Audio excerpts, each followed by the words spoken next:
Welcome to the Grief Ladies, the practical guide to what comes next. I'm Kelly Daugherty. And I'm Karyn Arnold, and we are two grief professionals with over 50 years of combined experience. We're here to validate, educate, and give you tangible tools you can actually use. Each episode motivates you to take action and reminds you it's okay to want to feel better. This is the Grief Ladies, a guide to what comes next. Hi, and welcome to our podcast, or welcome back. Either way, we're very happy to have you. We are the Grief Ladies. I am Karyn here with Kelly, and we are moving through our grief framework. Today, we are going to be doing the letter G for grounding. Kelly, you want to tell us a little bit more about that? Yeah, sure. So our grief framework is based on the word grief, and it stands for grounding, rebuilding, interacting, evolving, and finding. And so every week we explore one more of the trail markers. And so we're back to the letter G. And so there's a slight twist for this one because we are focusing on the holidays. So this is a holiday edition that we're doing. And so when we're talking about grounding, we're really talking about the basics. And what the basics are you sleeping? Are you eating? Are you moving your body? And we know during the holidays, this can be a challenge.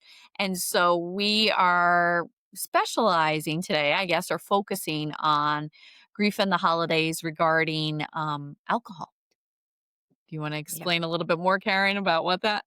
Yeah, well, and we talked about this ahead of time too, recognizing that people are going to be having, coming into this with a very different situation and maybe what I would say very different relationship with alcohol. We want to recognize and honor that experience and how that can be different for each person. So we are here. It's not about judgment. It's not, even about necessarily trying to prescribe or tell anybody what to do. I think as we've done at different points throughout this, it's about the observation of it, the curiosity of it. I think at any one point, I don't know about you, Kelly, but I feel like for me, people come to me at times because something's not working. Maybe there's been something they've been doing too much of, or something they feel that they're doing too little of, and they're just starting to sense that, like, this isn't working. I need to make a change.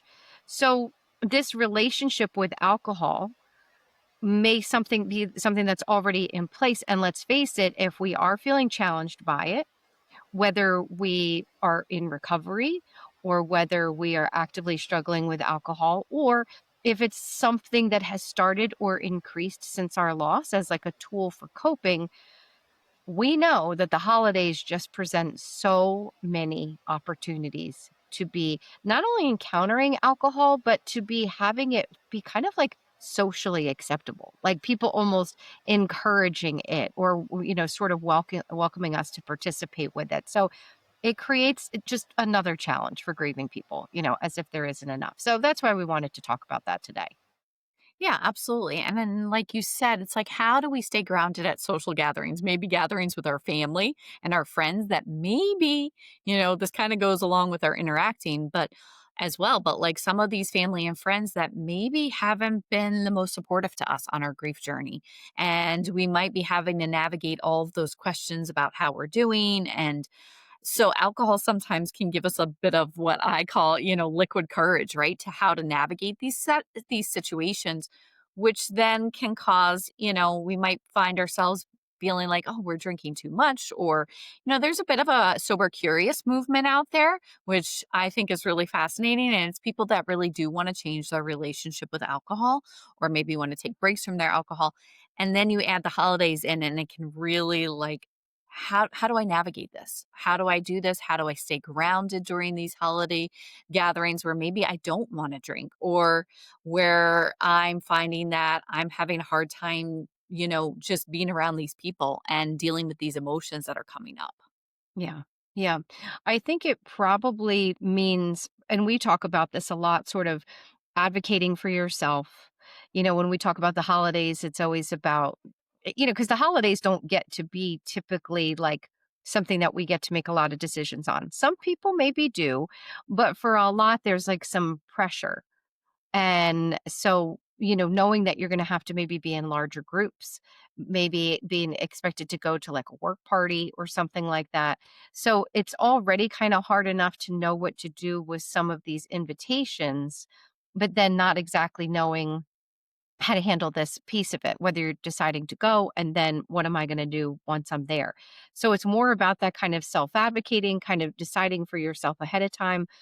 I guess that's one thing maybe to start out with in terms of like some suggestions is to really kind of go in with some intentions and to make some decisions. Maybe in the past we could just show up and sort of think, oh, am I going to have a glass of wine or not? And kind of decide in the moment, "Well, what kind of wine do they have? Do I like what kind of wine But I think, unfortunately, it does require us to maybe be planning a little bit more. But the good news about that is that we can feel more ready when we get there, to decide what we're going to do and how we're going to be handling it. Yeah, absolutely. And I think we also have to be mindful of when we're talking about grounding, we're talking about sleep. Yeah. And alcohol definitely can disrupt our sleep. Many people think, oh, I had a glass of wine to put me to sleep. But then usually what happens is it disrupts your sleep. You wind up waking up in the middle of the night. You can't fall back asleep. And then, that's where we're dealing with some of those challenges. And when we're grieving, some of us have a really hard time being able to sleep. And then if we add alcohol, it can just compound that, and then we wake up feeling more exhausted, which then can also trigger more of, like, the grief symptoms, feeling bigger and heavier and harder to deal with while maybe you're having to go to work or deal with all of the obligations that you have in your life, especially during the holiday, which always seems to be way more than normal Yeah. times of the year. Yeah, absolutely. And it's going to be the during part, and we're talking a lot about get-togethers, but let's face it, it could just also be on a random Tuesday night where people are saying, "Oh my gosh, the holidays are so hard and I just need to figure out how to get through it." And if we have been turning to alcohol to sort of soften the hard edges of grief, it can be really tempting, but as you said, there's the physical things that it impacts, like our sleep. And let's face it, like our stomach and, some of the stuff that doesn't feel as good, getting a headache. It's already hard being a grieving person. And sometimes the after effects of alcohol could be a real punishment.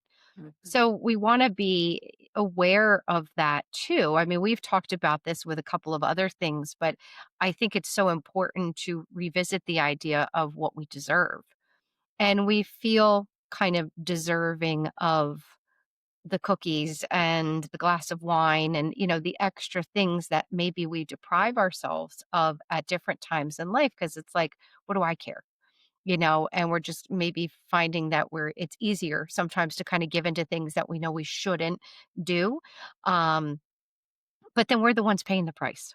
It's what's supposed to be what feels like a temporary cure is really ends up being like more of a long-term punishment. So we kind of want to think about that in that short-term, long-term thing too. Am I doing something just to kind of get through this or just to do something short term that feels better, but then there's going to be this long-term consequence that I then have to deal with. Like I always kind of think about that person up ahead, like do that person a favor, yourself tomorrow do that person a favor and try to come up with an alternative today if you can. Yeah, and I always go back to, is this helping or hurting you? Mhm. Right? And it's kind of asking that as you're doing this. Are you feeling pressured to have that glass of wine, or to even, I know sometimes some of my clients, they will toast their loved one. Mm. And so maybe you bring some, non-alcoholic alternatives. I mean, now there is so many fun things out there that you can bring, so you can still feel like you're part of it Sure. if you choose that you don't want to drink. And really, I think it's about thinking about ways, okay, how can I stay grounded in these situations if I don't want to drink? And so, Karen, what do you think are some good ways for grieving individuals to stay grounded, maybe in some of these social gatherings that maybe it's the first time that they're seeing people since their loved one have died? And, or, sometimes these people maybe didn't come to the services and this is the first time and you're seeing them and you're having to navigate that situation of, the puppy dog look or the deer in the headlights look, like, which then can make some people feel really anxious and overwhelmed and then maybe turn to that alcohol. So what do you think are some good ways for our listeners to stay grounded? Yeah, well, I think it's recognizing a couple of things, especially if we're going back to drinking in social situations. I mean, one thing they've definitely, and I think if any of us have ever had a few drinks and been in these situations, we know that like alcohol can cause a lot of anxiety especially in the aftermath. There's that idea of the hangxiety that the next day you're really dealing with, like, what did I say? And, you're just putting yourself into situations potentially where you may be more vulnerable or not as much in charge of what you say or how you handle something. And I know for a lot of grieving people, they're afraid of breaking down at the wrong times or saying, something that people will misunderstand. So it's trying to set ourselves up a little bit for success, as we said ahead of time. In the moment that it's happening, I mean, grounding a lot of times comes down to the same thing, which is just trying to take a breath, taking a moment for ourselves. It'll be really tempting to turn to certain things to just make a short term moment feel better. So, this is a real, like, change in perspective and a mindset, and recognizing that we are making a choice, even if it means understanding that this may be a little harder right now, but I'm not going to stay very long. Or I already talked to my friend ahead of time and she said that she's going to walk around with me and she's supposed to be here in 5 minutes. So I could just wait until she gets here. Any of those kinds of things that we can be trying to do. But I guess it's those things that we do to ground ourselves in any part of our life, is to just take a breath, be in the moment, try to regulate our nervous system, and not be using anything else besides ourselves, or maybe, the understanding or friendship from somebody else to help us through it. Yeah, absolutely. And I always say, I encourage my clients to like have a plan. Okay. If you're going to a holiday gathering, maybe at a friend's or a family member's house, okay, where can you go? Can you go to a different room in the house? Can you even ask the host, like, "Hey, if I need to take a break or a timeout, is there somewhere I can go?" So that way you have a plan. You can always go to the bathroom, Hmm. right? If a conversation feels overwhelming or you feel awkward or whatever it is, take a break and go to the bathroom. And what I teach a lot of my clients, I teach them EFT tapping skills, which you can look up and learn a little bit about. But like you can do a couple of rounds of tapping in the bathroom before you go out, return back to that party. And just to kind of ground yourself, bringing in that breath, bringing in maybe some of your coping skills, maybe even having an exit strategy, somebody to call you if you need to leave that party. Or maybe you just text somebody in the bathroom and like, hey, do a quick check-in just to have that connection with somebody else and to maybe help bring you back into that present moment. Hmm. Yeah. And I think, again, we're talking about planning a lot. Even if you could think about having something planned for the next day. We know that if we drink a lot, that we don't usually feel really good the next day. And so that can, make us not want to participate, not want to do things. One thing I think about is that, like, think about for when people who are grieving and then they get the cold, they get sick, and how difficult it is to be a grieving person when you physically don't feel well. And knowing that we're kind of doing that to ourselves if we drink or drink too much.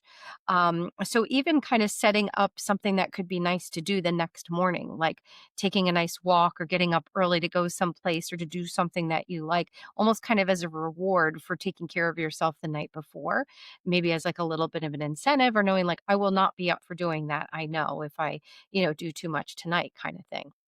Yeah, and maybe that your whatever that plan is with somebody else that's not at that party, so Right. you'll be held even more accountable, right? Like, you don't wanna let that person down, and that might be enough reason to leave the party early or to just say, "Okay, I'm not gonna have that another drink," or, "I'm not gonna drink at all," whatever it is that you choose to do. I mean, the reality is people like to have their glass of wine or their beer. And if you can find, if you do drink but it's about moderation, I think, and what we're talking about with the holidays is in general is moderation, right? Overindulging in the food, as we've talked about before, it can make us not feel so good. So I think it's about thinking about that moderation and what does that look like for you? Yeah. And for those who know themselves and know they struggle with moderation because they have a problem they've already been dealing with, or something that has really become apparent to them, knowing what your outlets are, meetings, sponsors, what those resources are Exactly. going to be, and making sure that you are utilizing those, especially right now. I think there's times maybe we kind of feel like, we put that off. There is a tendency to want to deal with things after the holidays. I don't know why people just end up erasing the whole month of December, like, oh, I'll just deal with it in January. Like, if you are thinking that you could use some more support, this is actually a good time to be adding it, not putting it off. That's for sure. Yeah, absolutely. And especially if you are in recovery, or especially early recovery and early grief, these things are, it's really important to make sure that you have those connections and those resources to support you. There's lots of online resources, there's also lots of in-person resources. You have to find what works for you, and maybe even some different books and things like that. Like I mentioned, the whole sober curious movement, there's books on that, there's platforms on that. Obviously, my dad was an AA for years, so I'm a big proponent of AA. I understand it doesn't work for everybody has to find what works for them, but I do think it's connection that counts. Hmm. And the more that we can keep our connections with people that can be of good support to us, that's really important, especially in recovery. Yeah. So let's go back a second because we were talking about holiday parties a lot, but it's not all parties. We know how long this holiday season is, and there's a lot of days in between. And some people may not be socializing at all, but finding that, and maybe for that reason, wanting to drink or spend more time at home with that extra glass of wine. So, like Kelly, is there anything that you know of that has worked for people? Because I know a lot of times people find the nights and the weekends to be hard. It's quiet, it's dark, that time after dinner can kinda stretch out. People feel like sometimes I can only watch so much Netflix. Sometimes people get bored, and, then it's also the holidays where maybe we're feeling because it is a hard time, we can, be more deserving of something, or maybe we are feeling a little extra nervous about this time and that sense of dread. So, like, what about just, like, a regular day? What do you think helps people or works for that? Well, there's so many things, right? There's so many different tools and resources.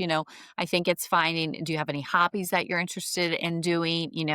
I love paint, like making these crafts with painting. You could do that. Could you find, like, looking at your hobbies, looking at your coping skills? What are some things maybe that you want to explore? Could you do some guided meditations at night? Maybe you don't want to go out to all the holiday stuff, but you still want to kind of embrace the holidays. Maybe you have a good holiday movie playlist, or that you kind of write down all the movies that you want to watch this season. I did that a couple years ago following a surgery, and I loved it. Like, I had my list of movies and I went through them all and I enjoyed that. But if you're really wanting to avoid the holidays, I think it's about practicing some good self-care. Like I said, I teach a lot of breathing techniques. I love to teach people to shake it out and move their bodies and do breath work. But you have to find what works for you and what's in what I always tend to give more resources to my clients. I'll walk them through a lot of different self-coping tools, and then I say try them all out a couple of times. Just because the first time it didn't work doesn't mean the second or the third time it won't. But I rather give people like a plethora of them, and then they can find what works, and they'll be like, "Oh, that one technique really did work for me." And so I think it's, grounding comes back to the basics that we keep Mhm. talking about, right? The sleep, the movement, and the eating. Maybe it's you go to the gym. Maybe it's I always say to all of my clients, because we just finished our running program this past weekend, and I usually, as soon as that's over, I'm done with moving outside. But the reality is we live in upstate New York. We all have appropriate clothing. We can all get outside and move our bodies. You may not be able to see much besides my eyes because I'm so bundled up, but we do have clothing. We can still get outside, and being outside in nature is so good for us. And, even the little bit of sun that we get in upstate New York in the winter, that vitamin D is important for us. Yeah. I think it's remembering that, and this is hard. I mean, one thing that we definitely want to acknowledge that finding what interests you, the idea of anything interesting you when you are grieving, especially in early grief, we want to be realistic about that. It's hard to feel really excited about anything. But we are trying to find those things that maybe we connect with. And the thing that's important to know is that even if we're feeling very far away from earlier versions of ourselves, the truth is that there probably are some things that we had an interest in before that we do like doing, that we do find a little bit of comfort in, that does pass the time, and keeping it simple, something like puzzles, anything that can be a distraction. We talk about sleep, well, Kelly and I are both in the Northeast. So in December, it's dark by 5. If you want to be getting into bed at 7 o'clock, like and that just helps you get through the night by just getting the day over with sooner, like, that's okay. It's okay to be doing that. So, I think we just, again, kind of want to take like the judgment out of it, and we're wanting to just be more about trying to help ourselves long term.